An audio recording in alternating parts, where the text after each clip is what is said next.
Hi there, Alcy again. Uh, Welcome, YouTube people. Um, I want to discuss about my reset. In my very first vlog, sinabi ko yon na I wanted to impart something that inspired me, motivational words of wisdom in all of this. Because I had a life-changing event bago ako mag-birthday.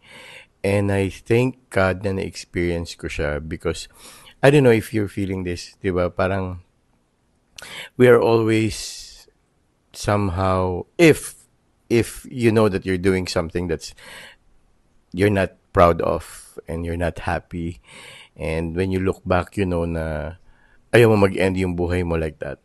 And pag nabigyan ka ng opportunity na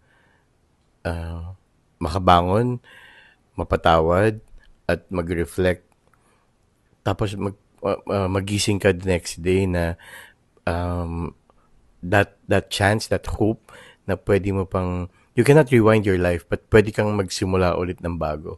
That's why I know that I've always been good with talking to people and everything, but honestly, I never used it the right way. So, nitong bago ako mag-birthday, naisip ko talaga na it's sort of like a journey or a journal para sa akin to be able to dedicate the rest of my remaining years into sharing, into inspiring, into telling people that there is hope for a lot of us na hindi naging maganda ang simula ng buhay, but since nandito pa tayo at buhay pa tayo, you have the opportunity to make a better out of the things that you have done, and to forgive yourself, and to be able to impart at makabawi ka to God and to the people around you, and of course to reach out to as many people that um, hope floats, and may chance pa talaga to be able to redeem yourself.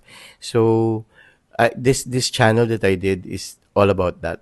Um, a channel of hope, a channel of faith, a channel of new beginnings.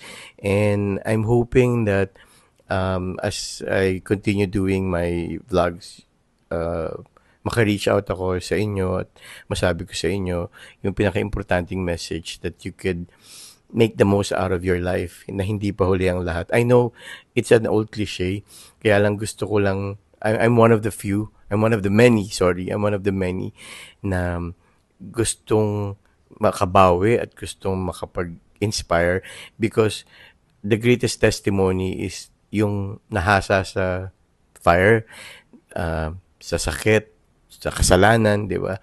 Yun yung pinaka-inspiring to hear and to listen. And I'm one of them.